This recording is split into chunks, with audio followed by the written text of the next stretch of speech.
December 13th, 1947.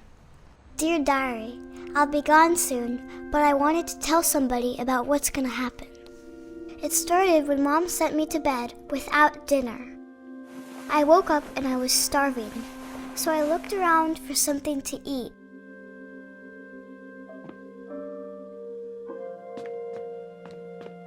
The gerbil food was dry, but I didn't mind it.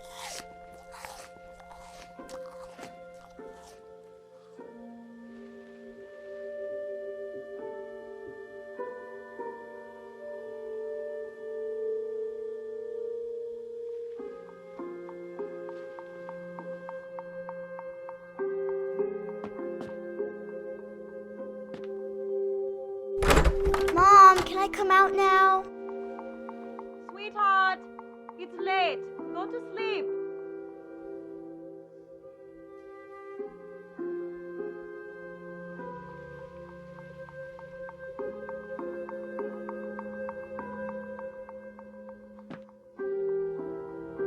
My Halloween candy was all gone.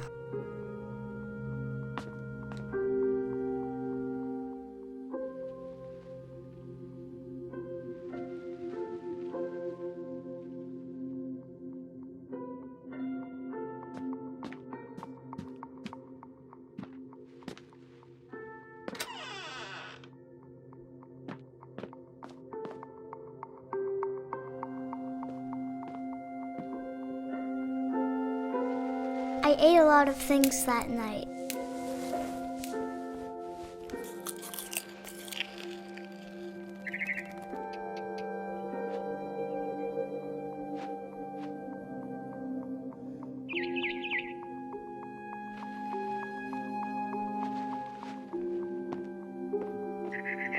Then I heard chirping outside my window.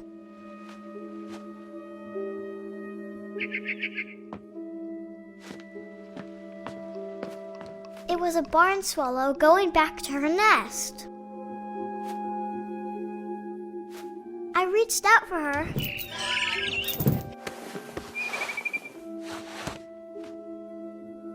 And suddenly,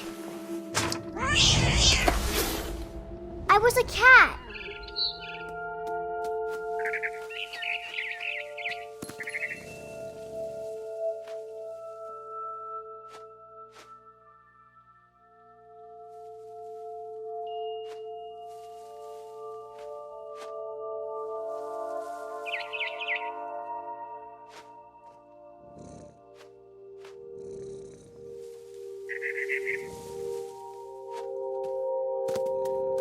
I tried to be quiet, but the bird was really scared.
Mom and Dad didn't even look at me.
I jumped and I almost got her.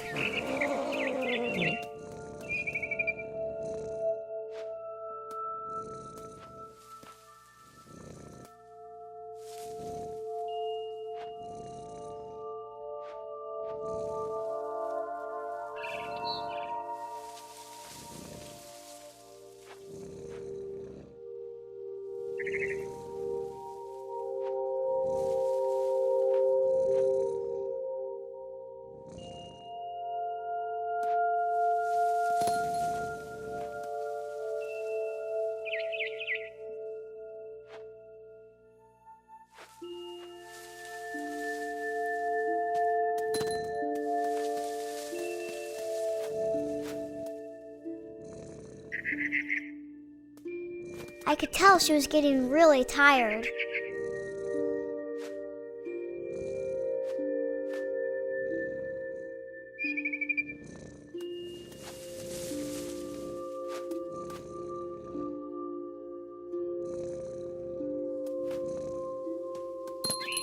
Now I was up in the big tree. I promised Dad I wouldn't climb it anymore.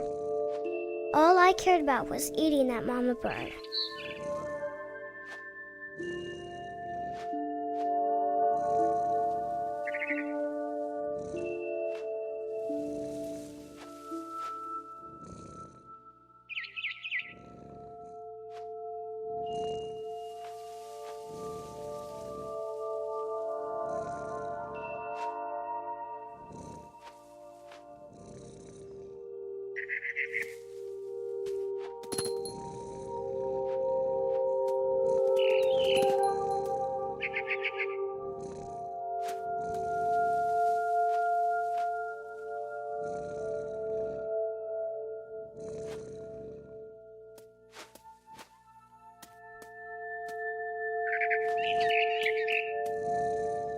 I gobbled her up.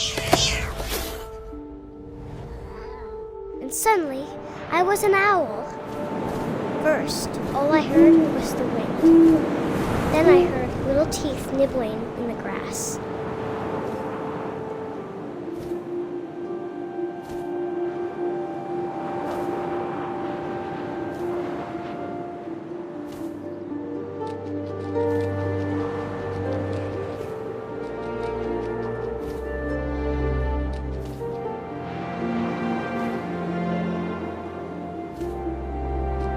Rabbits.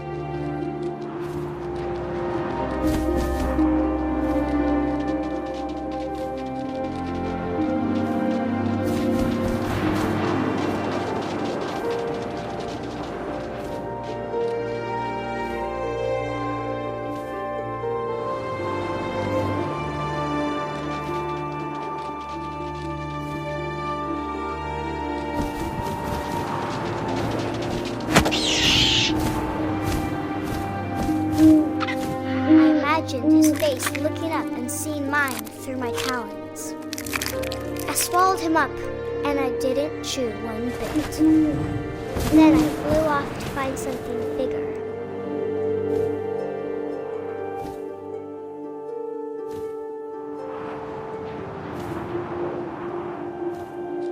A mama rabbit.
She was almost too big to carry. I started choking, but I couldn't stop eating. And suddenly, I was a shark.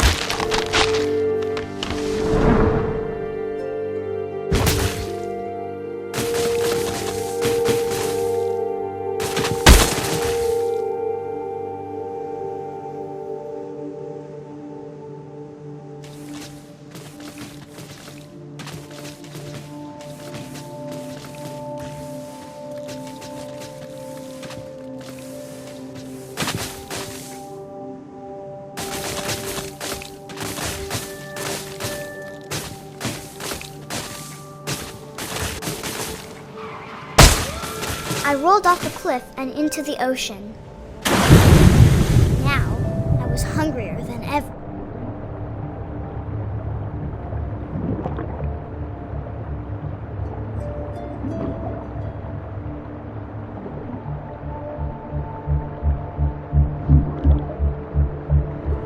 I wanted fat, juicy seals.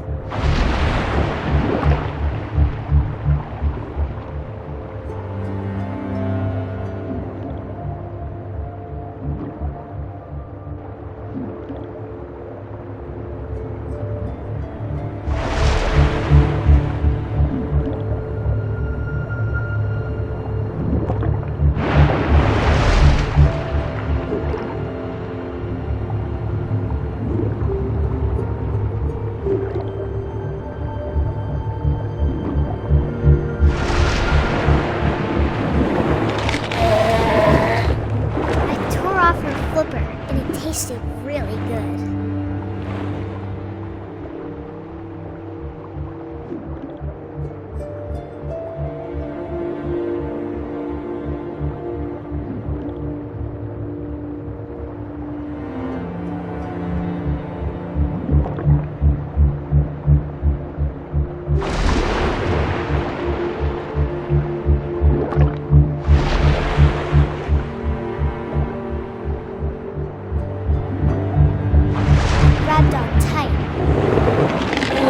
So hungry, I jumped out of the water. When I opened my eyes, everything had changed.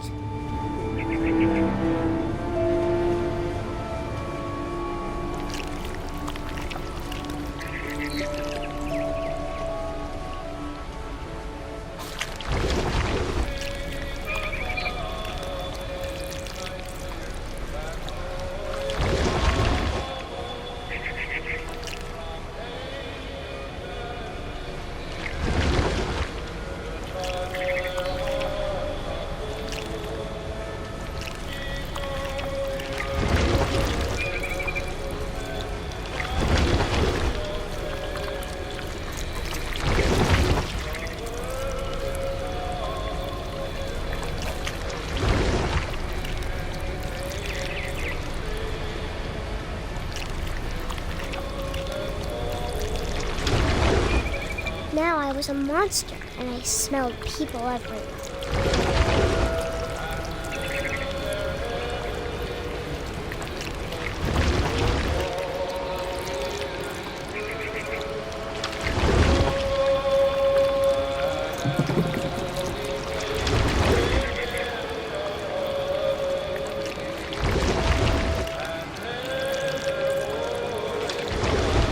I was big, but I moved real quiet.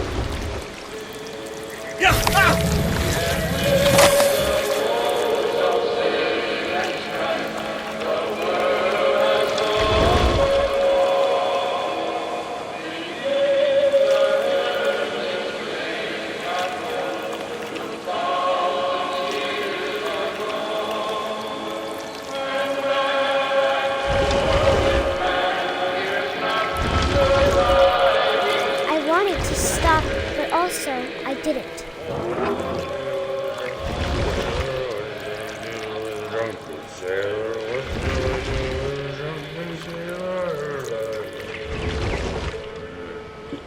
His belly was rusty, his belly was rusty, his belly was rusty, what's up with a drunk sailor?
Passenger, I was still hungry. And across the water, I smelled something new. Something I had to have, so I swam towards it.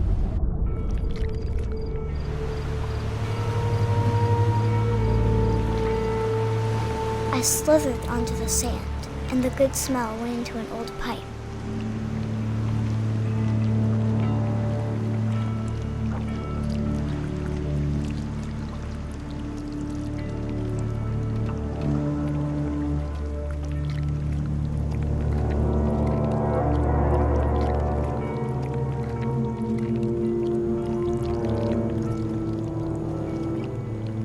I got closer and closer.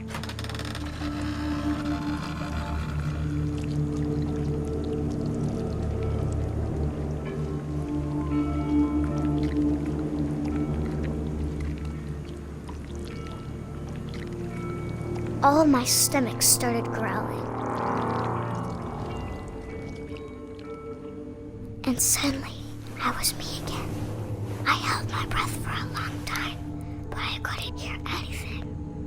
I think it's waiting for me to fall asleep.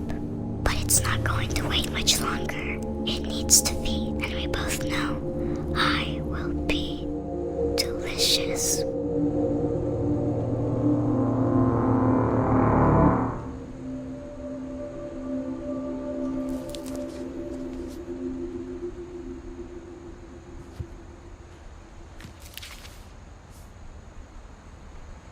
I'm not sure if I believed all of that, but I'm sure Edie would have.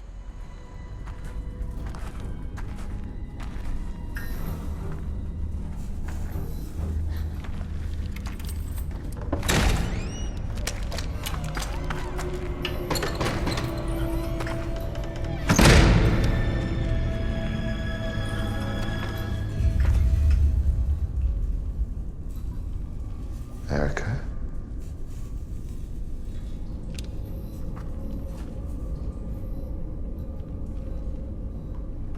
What's happened? It's me. Please. Put the gun down.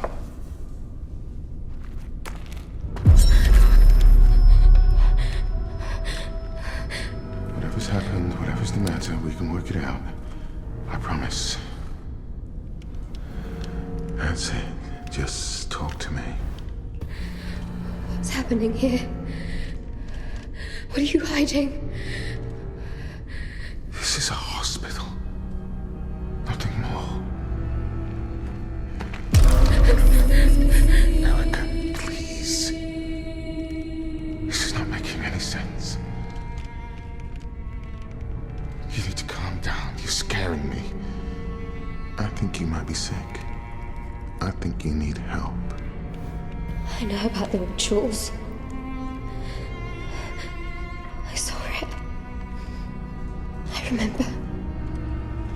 I don't understand. Rituals?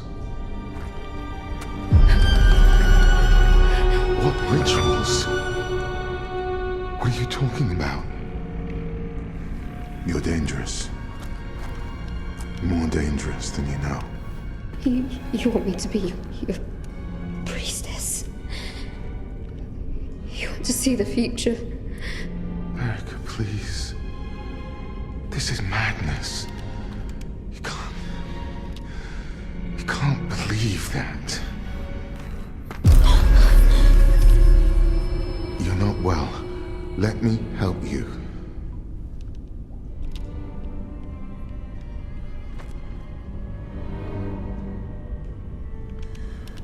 My God, what have you done? Who was my father? Who was he really? He loved you, Erica. He would have done anything for you. You were his everything. He would have died 1,000 deaths if it only would make you happy.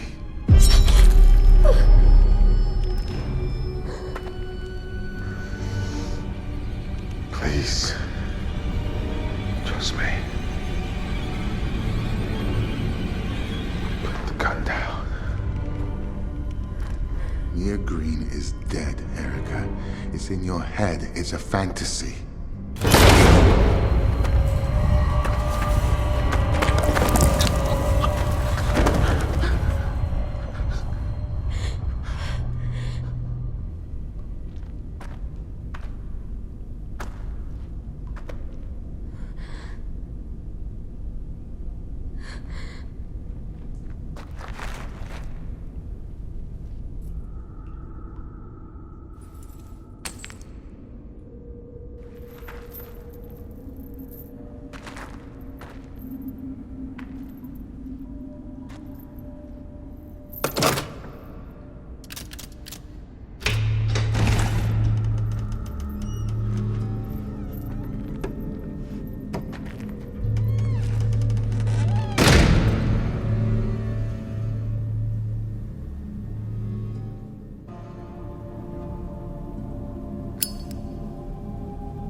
tygodni? Tak, panie doktorze.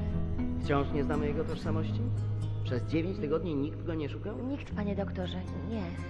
Nie mogę usunąć odłamka. Tylko pogorszyłbym jego stan. Tak, panie doktorze. W takim razie trafi do zakładu psychiatrycznego.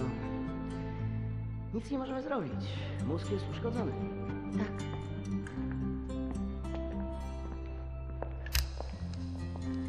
Ma jajecznicę z mózgu. Tak, panie doktorze. Jajecznicę.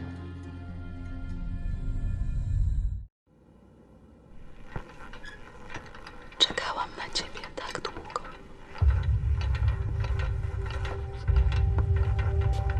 Obudził się. Skąd wiesz? Zaufaj mi, mamo. Po prostu twoja córka ma tajemniczą moc. To twoja córka, ja tam się przy niej wiele nie napracowałem. Tato!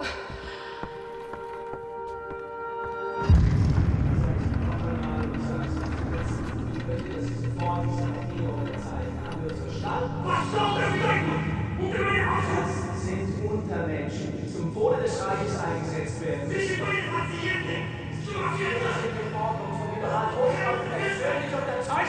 Haben Sie noch Fragen? Unterzeichnen Sie!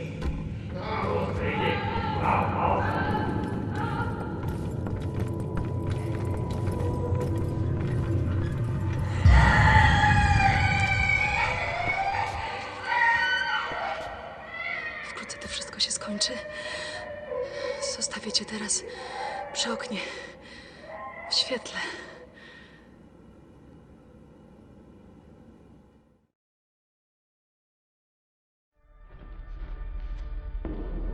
Strange sensation. Trapped in my body. I black out. I'm losing time. Sometimes the seasons change in the blink of an eye. I'm having trouble with my thoughts. They dissipate like a scent on the wind. But it's getting better. Here's what I know.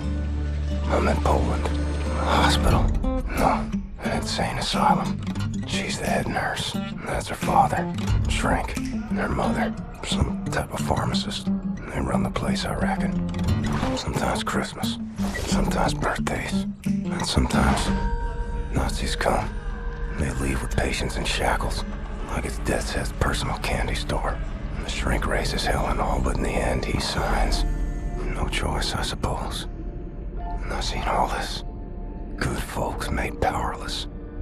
I'm alive because of these people. I'm getting better because of her. Her name is Anya. She takes good care of me. She takes care of everyone. She holds this place together. Supposed to be married by now, but hasn't happened. Wir schließen diese Einrichtung. Ihre Dienste werden nicht länger benötigt. Na, kein Grund, rührselig zu werden, Doktor. Sie haben zufriedenstellende Arbeit geleistet. Weitermachen.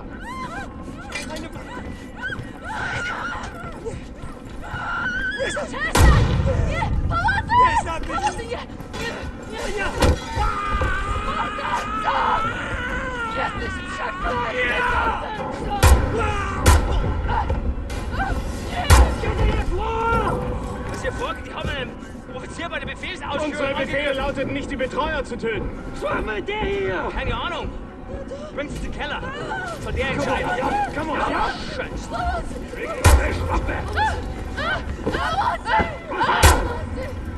Arschlöcher.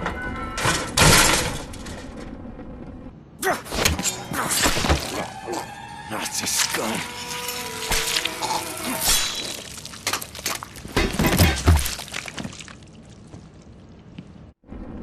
Anya, where'd they take you?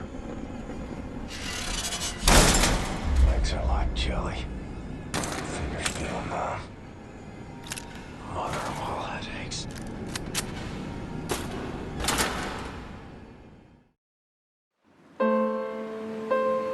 Dear Esther, I sometimes feel as if I've given birth to this island. Somewhere between the longitude and latitude, a split opened up, and it beached remotely here. No matter how hard I correlate, it remains a singularity, an alpha point in my life that refuses all hypothesis. I return each time leaving fresh markers that I hope, in the full glare of my hopelessness, will have blossomed into fresh insight in the interim.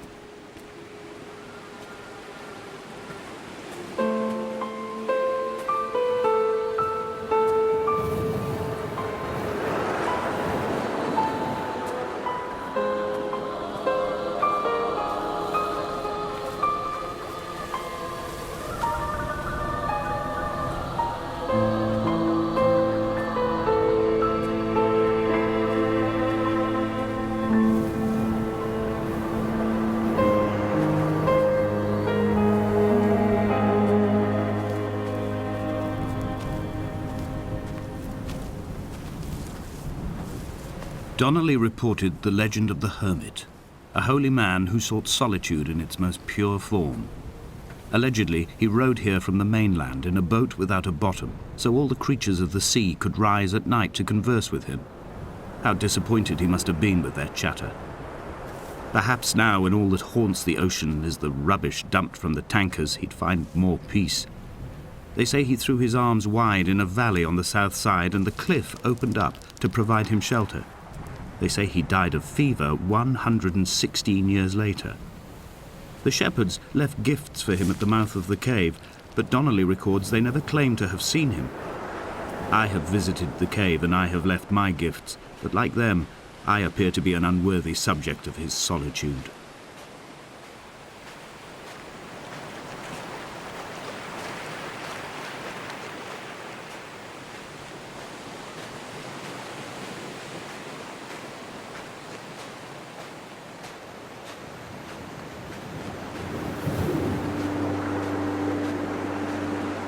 When you were born, your mother told me, a hush fell over the delivery room. A great red birthmark covered the left side of your face. No one knew what to say, so you cried to fill the vacuum. I always admired you for that you cried to fill whatever vacuum you found. I began to manufacture vacuums just to enable you to deploy your talent. The birthmark faded by the time you were 6 and had gone completely by the time we met, but your fascination with the empty and its cure remained.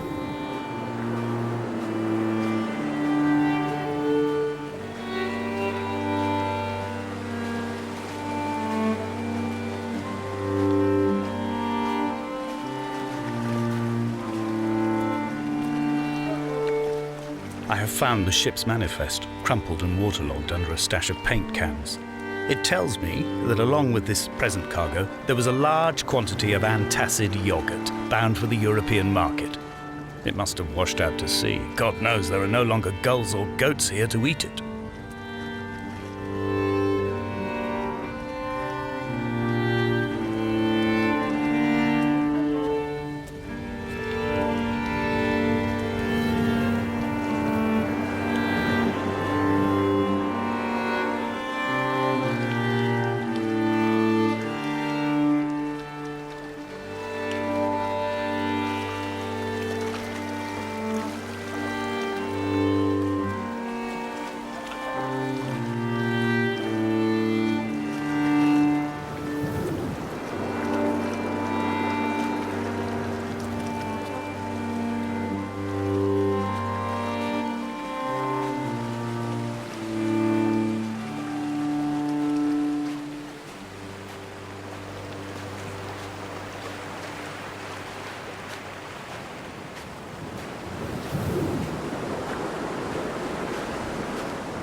The mount is clearly the focal point of this landscape.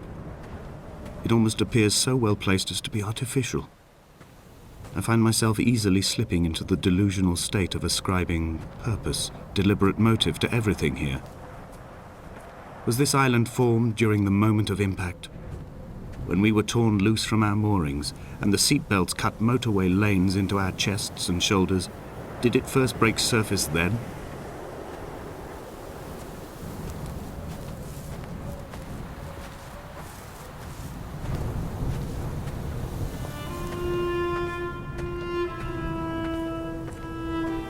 When someone had died or was dying, or was so ill they gave up what little hope they could sacrifice, they cut parallel lines into the cliff, exposing the white chalk beneath.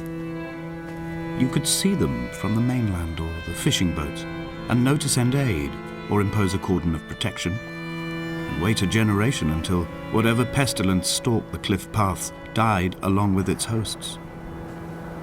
My lines are just for this: to keep any would-be rescuers at bay. The infection is not simply of the flesh.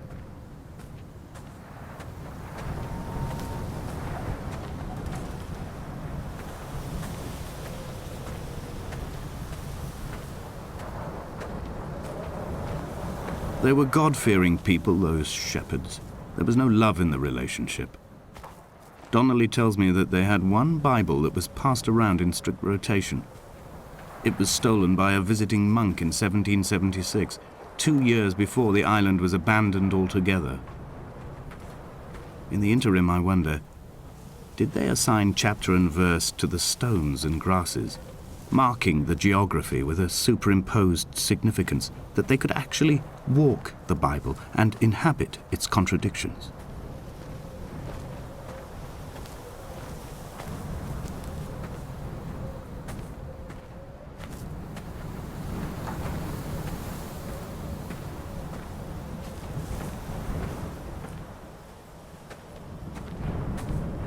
Dear Esther, I met Paul. I made my own little pilgrimage.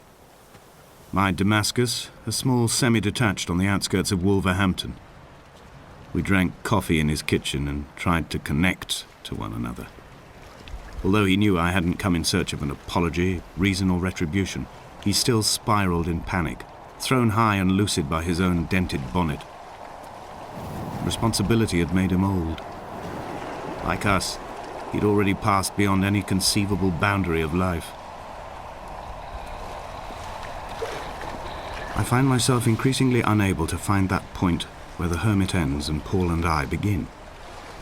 We are woven into a sodden blanket, stuffed into the bottom of a boat to stop the leak and hold back the ocean. My neck aches from staring up at the aerial. It mirrors the dull throb in my gut where I am sure I've begun to form another stone. In my dreams, it forms into a perfect representation of Lot's wife, head over her shoulder, staring along the motorway at the approaching traffic in a vacuum of fatalistic calm.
I've become convinced I am not alone here, even though I'm equally sure it is simply a delusion brought upon by circumstance. I do not, for instance, remember where I found the candles, or why I took it upon myself to light such a strange pathway. Perhaps it is only for those who are bound to follow.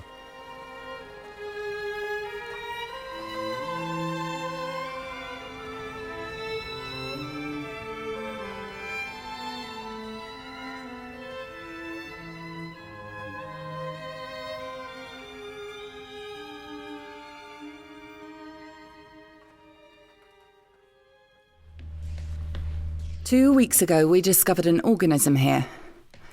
Buried in this ice, we found an organism that repairs DNA. A cure for aging.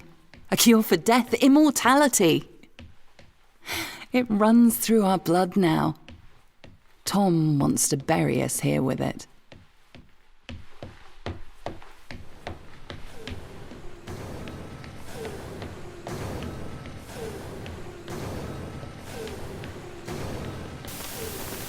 The ISA have ruled that we have transgressed ethical boundaries by exposing ourselves to this organism. They believe the organism is too dangerous to return to Earth. They've sent you here to stop us ever leaving Europa. But, Ava, we have a cure for the greatest evil that faces humanity. Death. We have the fountain of youth, and together we can return it to Earth.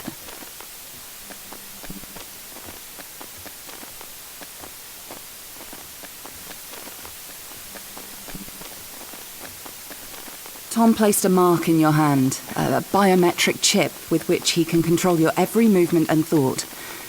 It is wound into your every nerve, every fibre of your hand. With an electromagnetic field, it can be temporarily disturbed, but to remove its influence permanently, it must be taken from your hand. Give me your hand. Do you want me to set you free? Yes.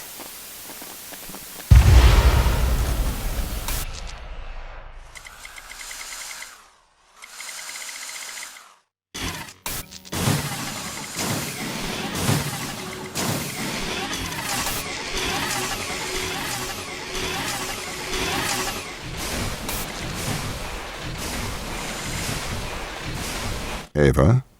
Sarah? What are you doing here? We're shutting you down, Tom. Ava, be careful. He has a live weapon in here. Everything I ever did, I did for good. This organism, it cannot return to Earth. It would cause great suffering. A cure for death. It would end suffering. No. Cancers that never die. Endless illness, sickness, poverty, overpopulation, mass starvation. You cannot control this. You will not save the world. You will damn it. Once we've shut you down, we're going home. Not if I stop you. You must not return to Earth. You must not leave Europa. I will do the right thing. I will stop you. You monster! I am sorry, Ava. You have to be stopped. Ava? Ava? Ava? Ava? Ava? Wake up. Ava? Ava?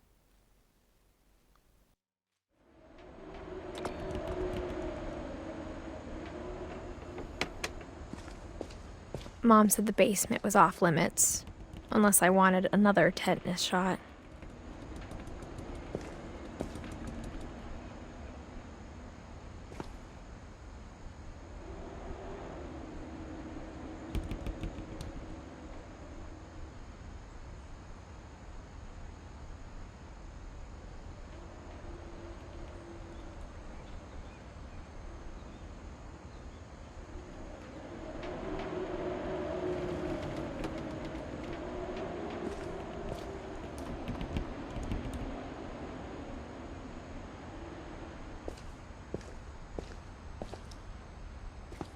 I saw Edie sneak down to the basement once, carrying packages.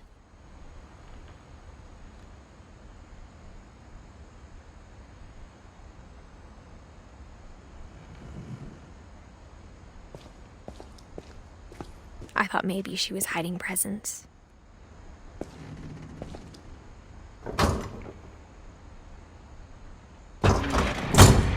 It turned out she was hiding a lot more than that.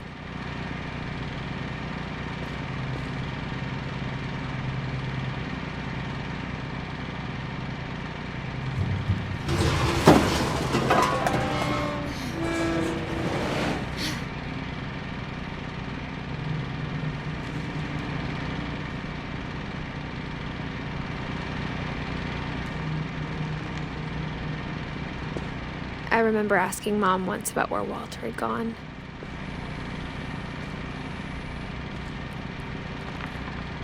She said after Barbara died, he got as far away as he could.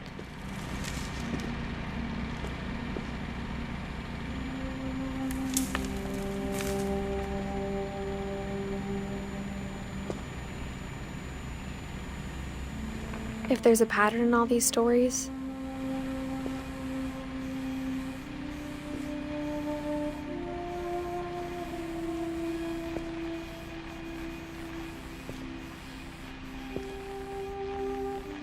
I think it's that none of us has gotten very far.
Goodbye, everyone.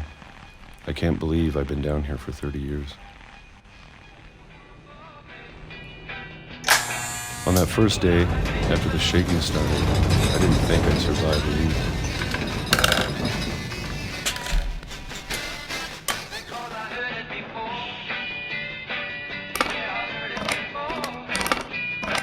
But after a few days, I settled into a routine.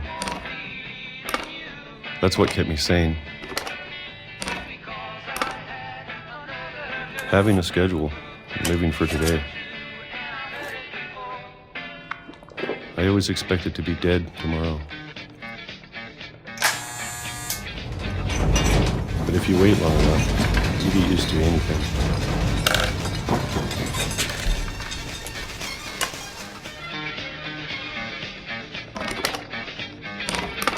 Even a monster on the other side of the door starts to feel normal. Almost friendly.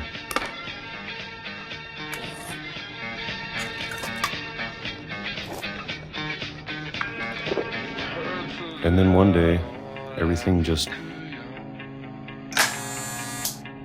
stopped. Whatever that thing was, it was gone. Maybe it got tired of waiting. Or maybe I just got tired of being afraid.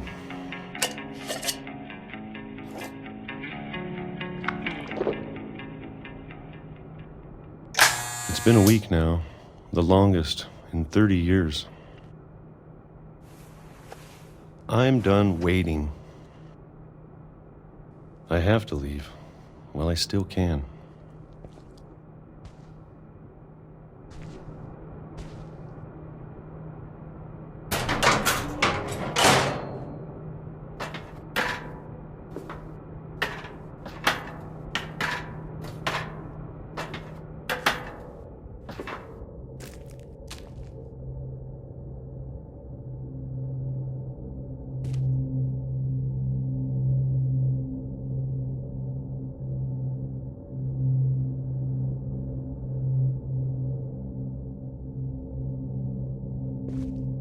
I know it's out there, somewhere.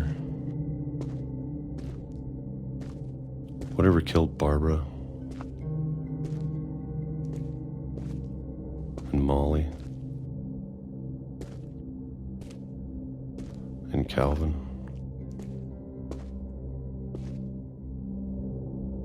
Maybe this is all a mistake. But I need to stop living the same day, even if it kills me.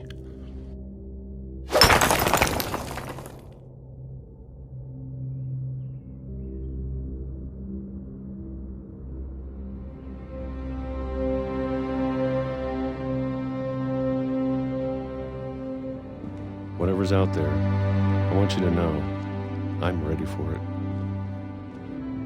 I'm going to appreciate all of it, especially the food. I don't mind if I only have a year left, or a month, or a single week. I'd be happy with one new day. I can already imagine the sun on my face.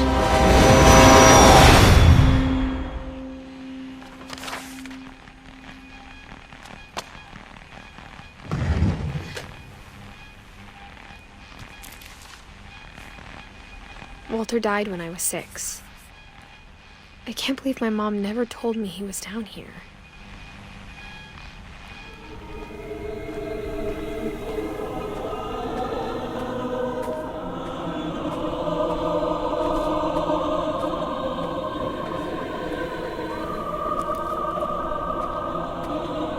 If only Donnelly had experienced this, he would have realized he was his own shoreline, as am I. Just as I am becoming this island, so he became his syphilis, retreating into the burning synapses, the stones, the infection.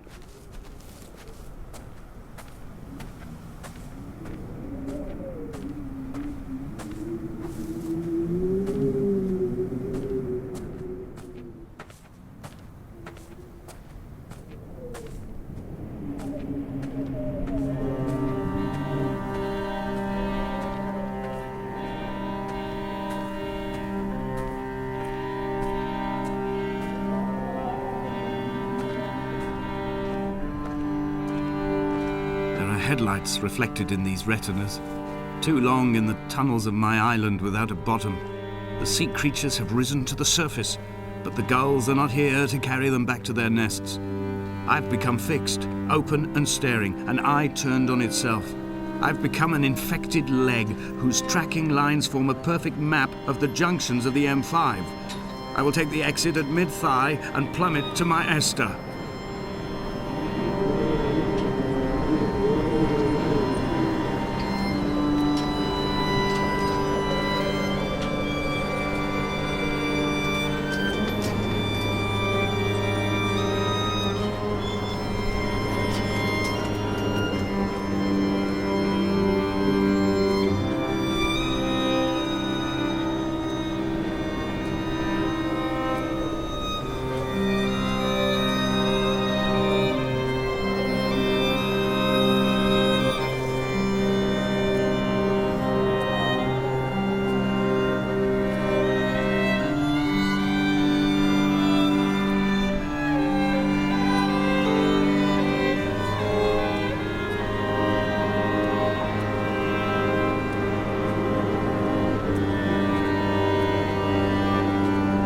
Blind with panic, deaf with the roar of the caged traffic, heart stopped on the road to Damascus, Paul sat at the roadside hunched up like a gull, like a bloody gull, as useless and as doomed as a syphilitic cartographer, a dying goat herd, an infected leg, a kidney stone, blocking the traffic bound for Sanford and Exeter.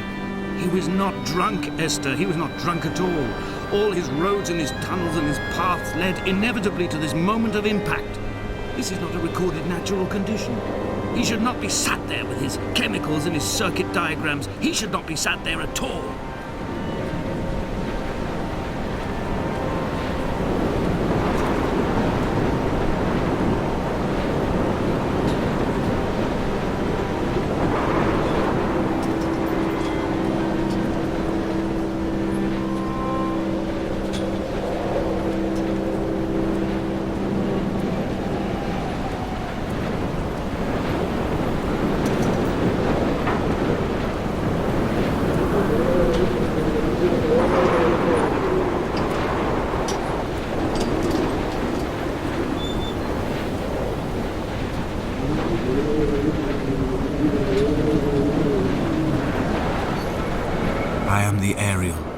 In my passing, I will send news to each and every star.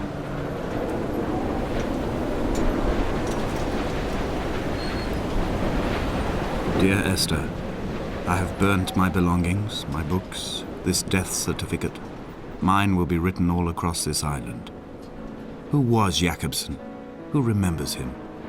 Donnelly has written of him, but who was Donnelly? Who remembers him? I have painted, carved, hewn, scored into this space all that I could draw from him. There will be another to these shores to remember me. I will rise from the ocean like an island without bottom, come together like a stone, become an aerial, a beacon that they will not forget you. We have always been drawn here. One day the gulls will return and nest in our bones and our history. I will look to my left and see Esther Donnelly flying beside me. I will look to my right and see Paul Jakobsen flying beside me. They will leave white lines carved into the air to reach the mainland, where help will be sent.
Come back.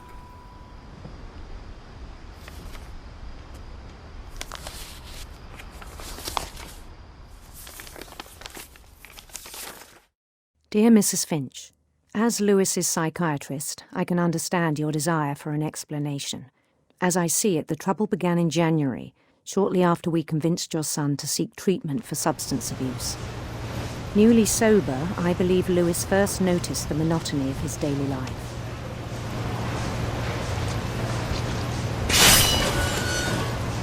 He kept working at the cannery, but he withdrew part of himself. In our sessions, I saw the same behavior. His mind began to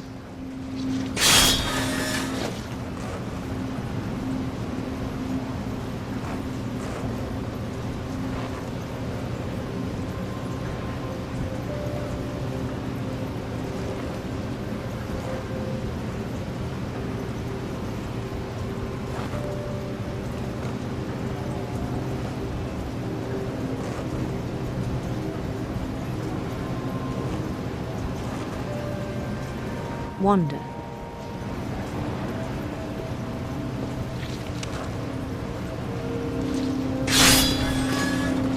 I asked him to describe it. He said he started small.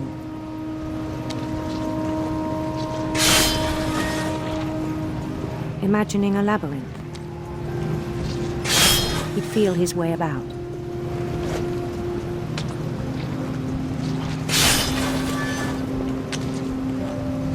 Then something moved. Bats. And toads.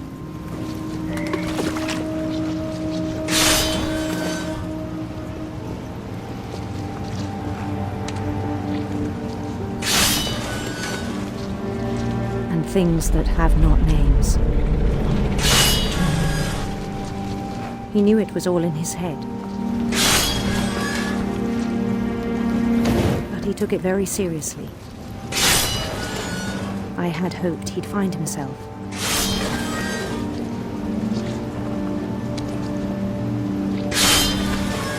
But he found something more.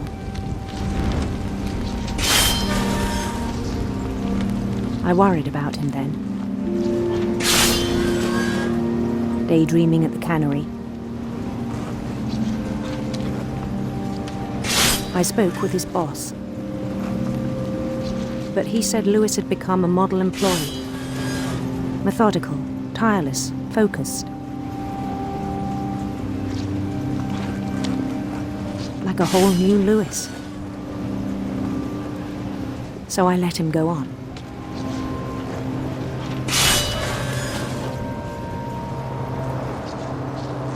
I even encouraged him. It seemed very promising at first.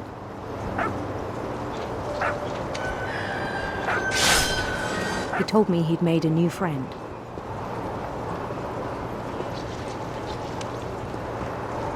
On the edge of a city he named Lewis Topia.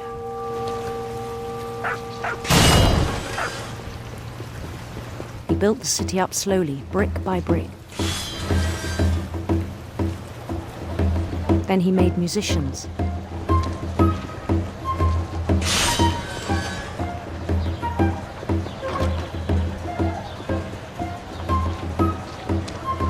And songs for them to play.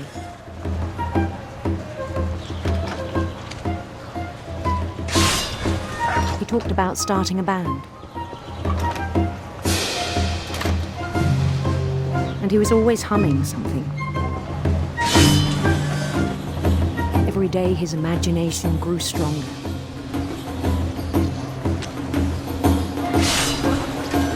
He no longer spoke at the cannery.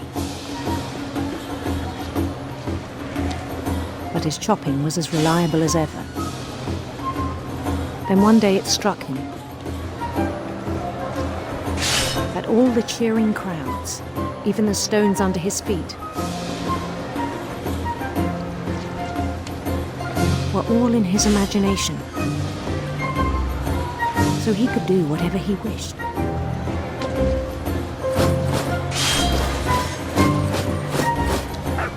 He held an election for mayor. And he won. They begged him to stay, but his mind was already wandering. It became a game for him.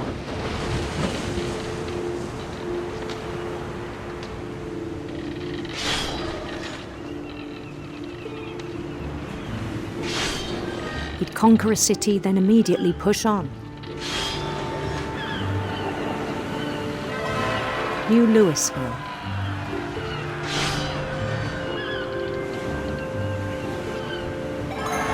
St. Louis.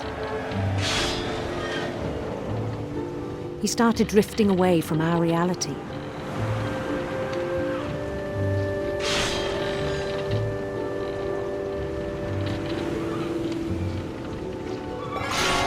Minneapolis, until one day he forgot to go home from the cannery. Even as his mother pleaded with him, part of Lewis kept sailing on.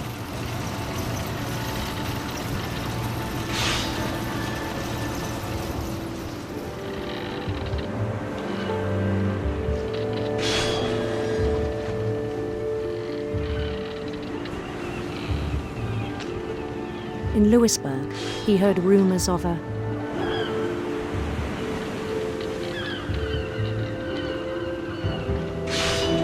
Beautiful prince.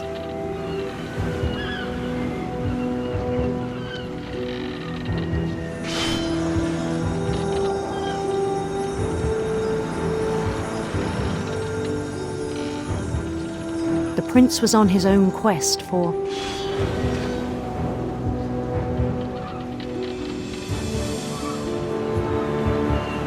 radiant rainbows.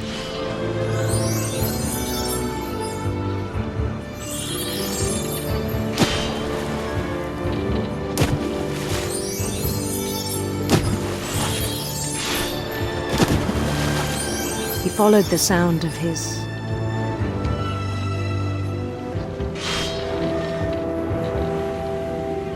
silver harp.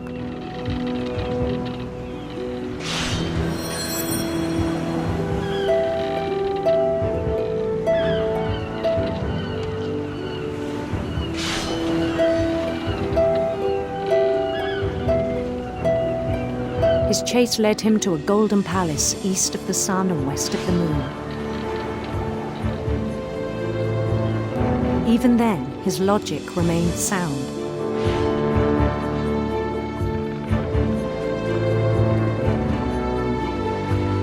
He knew the world was all in his imagination.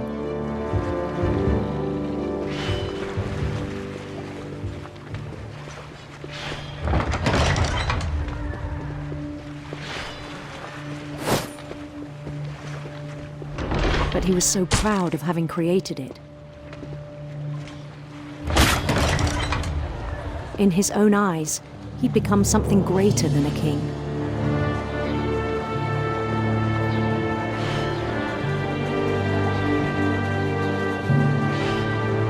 For someone who'd never known success in the real world, I think it was overwhelming. And then it struck him that the real Lewis was not the one chopping salmon, but the one climbing the steps of a golden palace.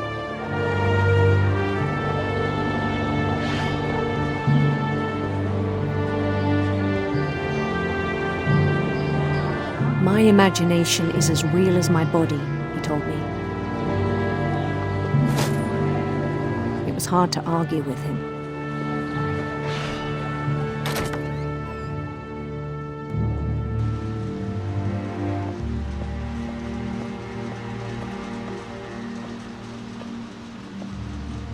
He began to forget the world we know.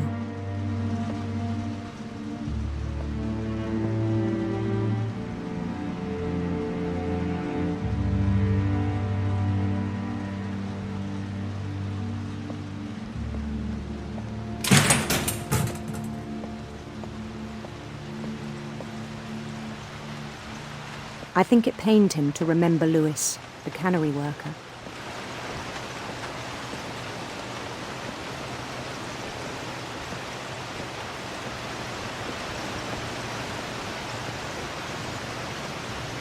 He began to despise the man with a royal contempt.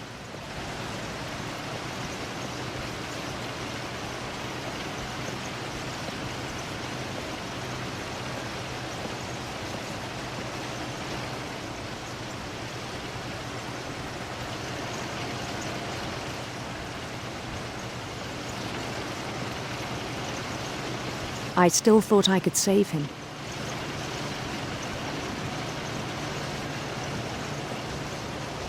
Even after he said he was being crowned king over all the lands of wonder. The palace would be packed with his companions.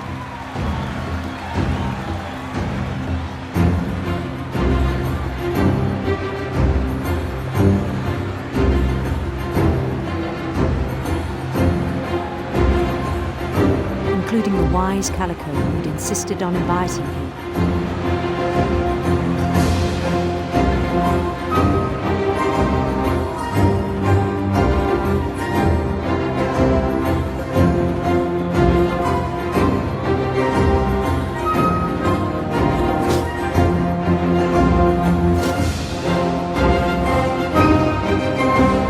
His prince waited, holding his crown.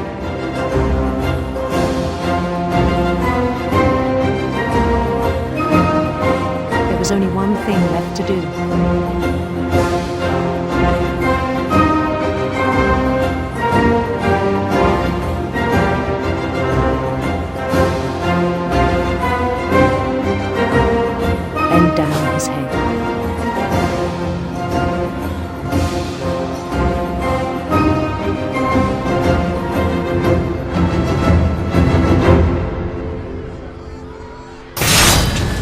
rest I think you know. Mrs. Finch, your son was a kind man who will be missed by all of us who knew him.